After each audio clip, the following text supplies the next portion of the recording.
تقریر کی مفتی اعظم نے. اس کے بعد میں آپ کی ٹرین کا سفر سرکار مفتی اعظم اس وقت جو کیولو سے جو ہے وہ ٹرین چلا کرتی تھی, سرکار مفتی اعظم گئے. اس کے بعد سرکار مفتی اعظم کی ٹرین رات کی تھی. مفتی اعظم کے خادم تھے سرکار مفتی اعظم سے, انہوں نے عرض کی حضور ٹرین کا ٹائم قریب ہے. سرکار مفتی اعظم نے کہا ٹھیک ہے. چل دیے سرکار مفتی اعظم. پیچھے سے خاتون آ گئی دوڑتی ہوئی, کہا حضور مجھے ایک تعویذ دے دیجیے. جو خادم تھا اسے غصہ آیا کہ اتنی دیر سے مفتی اعظم یہاں جلوہ گر تھے, تب ان کو خبر نہ ہوئی. اب جب سرکار مفتی اعظم کی سواری, سرکار مفتی اعظم کا سفر جو ہے سرکار مفتی اعظم نے ارادہ فرما لیا, اب آئی ہے مفتی اعظم کا اخلاق دیکھو. سبحان اللہ, رسول ذی وقار نے ہمیں یہی درس دیا ہے. مفتی اعظم نے اپنے اس خادم کو ڈانٹا. ڈانٹنے کے بعد میں کہا کہ یہ خادمہ میرے پاس میں آئی ہے, اسے ڈانٹو مت. سرکار مفتی اعظم رضی اللہ تبارک و تعالی انہوں نے کہا کہ خاتون تم کس لیے آئی ہو؟ کہا حضور میرے شوہر کو جو ہے وہ ایک مہلک مرض ہو گیا ہے. مہلک مرض, کینسر. سرکار مفتی اعظم کے قدموں میں گر گئی. سرکار مفتی اعظم رضی اللہ تبارک و تعالیٰ نے ارشاد فرمایا کہ چلو اسی قیامگاہ پر چلو جہاں پر میں پہلے تھا. سرکار مفتی اعظم رضی اللہ تبارک و تعالیٰ نے پہنچے, ادھر آپ کا خادم کہہ رہا ہے حضور ٹرین نکل جائے گی. مفتی اعظم نے ارشاد فرمایا ٹرین نکل گئی تو دوسری ٹرین نکل مل سکتی ہے, لیکن اگر قیامت کے دن اس نے سوال کر دیا یا رسول اللہ یہ آپ کا سچا عاشق کہ جس کو آپ نے دنیا کے اندر یہ ڈیوٹی دی تھی کہ یہ دین کی خدمت کرے, اگر سرکار کائنات نے مجھ سے قیامت میں پوچھ لیا تو میں کیا جواب دوں گا؟ اللہ سرکار مفتی اعظم رضی اللہ تبارک و تعالیٰ نے واپس جانے کے بعد میں اس کو تعویذ لکھ کے دیا اور ارشاد فرمایا کہ کچھ دنوں کے بعد میں آپ کا شوہر جو ہے اللہ تبارک و تعالیٰ بفضلہ تعالیٰ اس کو اس مرض سے شفا دے. عزیزان گرامی وقار, اللہ تعالیٰ نے اپنے نیک بندوں کو بڑے بڑے مراتب عطا کیے ہیں.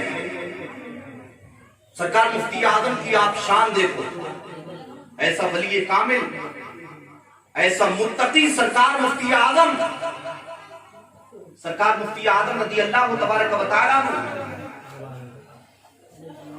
ایک مرتبہ کسی دور جگہ اپنے مریدوں میں سرکار مفتی اعظم کا دورہ ہوا. ہونے کے بعد سرکار مفتی اعظم رضی اللہ تبارک و تعالیٰ نے لوگوں سے کہا کہ اگر تم یہ چاہتے ہو کہ غوث اعظم کے سلسلے میں داخل ہو جاؤ تو تم میں سے جو لوگ سلسلے میں داخل ہونا چاہتے ہیں وہ میرے سلسلے میں داخل ہو سکتے ہیں. اس میں سے ایک شخص ایسے تھے جو سرکار مفتی اعظم رضی اللہ تبارک و تعالیٰ عنہ سے کچھ عرصے پہلے بیعت ہو گئے. سرکار مفتی اعظم رضی اللہ تبارک و تعالیٰ عنہ وہ ایک کونے میں کھڑے ہوئے تھے. سرکار مفتی اعظم نے ان سے ارشاد فرمایا میاں تم مجھ سے مرید پہلے ہو گئے ہو.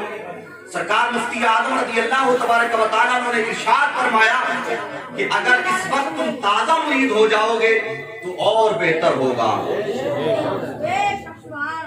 آپ مشاہدہ دیکھیے مفتی اعظم کیسا کشف اللہ تعالیٰ نے عطا کیا تھا کہ سرکار مفتی اعظم نے کئی سال کے بعد میں اپنے مرید کو پہچان لیا. تو یہ درس ہمارے بزرگوں سے ملا اور بزرگوں نے ہمیں یہ درس دیا ہے کہ اللہ کے جو مقرب اور نیک بندے ہوتے ہیں اللہ تبارک و تعالیٰ ان کو بے شمار مراتب عطا فرماتا ہے. دو چار باتیں میں آپ کو اور سمجھاؤں. اللہ کے جو مقدس بندے ہوتے ہیں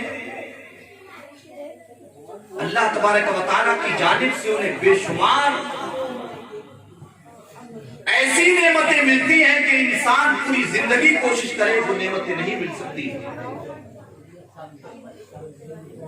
سرکار مفتی اعظم بلا شک و شبہ عارف باللہ بھی تھے. میں اس بات کو بڑی بہت خوبی سے جانتا ہوں کہ یہ باتیں آپ کے جو ہے وہ دماغ پر جا کر نہیں لگتی ہوں گی, اس لیے کہ اگر یہی باتیں اگر زور سے کہی جائے آپ سے تو بابا کے ذریعے سے آپ, لیکن سنجیدہ انداز میں آپ کو سمجھا رہا ہوں. سرکار مفتی اعظم رضی اللہ تبارک و تعالیٰ عنہ کی زبان ہمیشہ اللہ کے ذکر سے معطر رہتی تھی. لوگوں نے بیان کیا کہ سرکار مفتی اعظم رضی اللہ تبارک و تعالیٰ عنہ کے حجرے میں اگر مفتی اعظم سوتے بھی تھے تو اللہ کے نام کی صدا آپ کی زبان سے آتی. اس سے پتہ یہ چلا کہ سرکار مفتی اعظم رضی اللہ تبارک و تعالیٰ عنہ بلا شک و شبہ اللہ تبارک و تعالیٰ کے نیک بندے. اللہ تبارک و تعالیٰ نے وہ مراتب عطا کیے, وہ منازل سرکار مفتی اعظم کو عطا کی اللہ تبارک و تعالیٰ نے کہ سرکار مفتی اعظم رضی اللہ تبارک و تعالیٰ نے اپنے والد محترم کے سچے جانشین بنے. اللہ تبارک و تعالیٰ نے وہ آپ کو نعمتیں عطا کی سرکار مفتی اعظم کو کہ آپ کو سرور دو عالم صلی اللہ علیہ وسلم کے روضے سے وہ نعمتیں ملی. سرکار مفتی اعظم رضی اللہ تبارک و تعالیٰ کو بلا شک و شبہ سرور دو عالم کے روضے سے وہ چیزیں ملی سرکار مفتی اعظم کو کہ سرکار مفتی اعظم کہتے ہیں یہ ایک جان کیا ہے اگر ہو کروڑوں. یا رسول اللہ یہ ایک جان کیا ہے اگر ہو کروڑوں, تیرے نام پر سب دوبارہ. نعرے تکبیر, نعرے رسالت, فیضان سرکار مفتی اعظم ہند, نعرے تکبیر. جو لوگ پیچھے رہ گئے وہ آگے آ جائیں, ادھر جگہ ہو جائے, تھوڑا آگے بڑھ جائیں. بڑے ہیں بچے کو معلوم ٹائم جائیں گے, تھوڑے تھوڑے آگے آ جائیں. سبحان اللہ مفتی صاحب, سبحان اللہ, زندہ باد زندہ باد. عزیزان گرامی وقار, مصطفیٰ کائنات صلی اللہ علیہ وسلم نے ہمیں بے شمار وہ جو ہے جواہرات عطا کیے ہیں کہ انسان اگر ان کے اندر غور و فکر کرے تو وہ اس نتیجے پر پہنچے گا کہ سرور دو عالم صلی اللہ علیہ وسلم کے در سے ہر انسان کو بے شمار نعمتیں ملتی ہیں.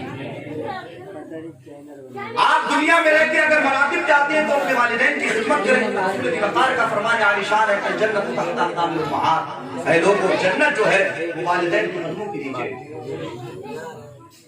لیکن انسان آج اس مصیبت میں پھنسا ہوا ہے, اس کے آگے بڑی بڑی پریشانیاں آتی ہیں.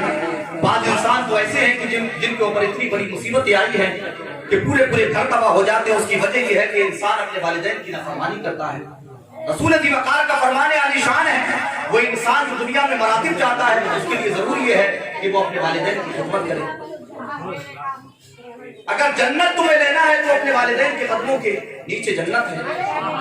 میں آپ کو بتا رہا تھا کہ سرکار مفتی اعظم رضی اللہ تبارک و تعالیٰ عنہ آپ نے اپنے والدین کی وہ خدمت کی ہے کہ آپ سچے عاشق رسول تھے, اور ایک عاشق رسول کا تقاضا بھی یہی ہے کہ وہ اپنے والدین کی خدمت کرے. عزیزان گرامی وقار, رسول دی وقار صلی اللہ علیہ وسلم نے ارشاد فرمایا کہ جس کے والدین جس اولاد سے ناراض ہو تو اللہ تبارک و تعالیٰ دنیا